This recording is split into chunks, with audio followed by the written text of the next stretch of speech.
Well, greetings here on Monday morning. We got Rodney and Dell, our emus. We're down the field of foraging. Now the emus, I love this time of the year because they're foraging in the bushes for blackberries. We like them, Chris, we do. We got some sloes. I don't know if they like sloes. Let's see if they like sloes. It's an acquired taste, we'll see.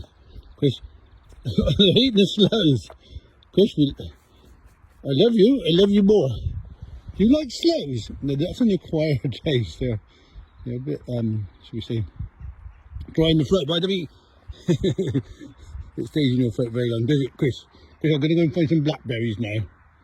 So we're doing some field work today with the students, and yeah, it's nice to have Rodney and Dell helping us. The donkeys are out, and it's a beautiful morning. So well done to the students.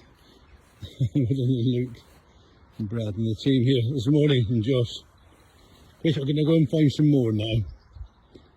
Happy Monday.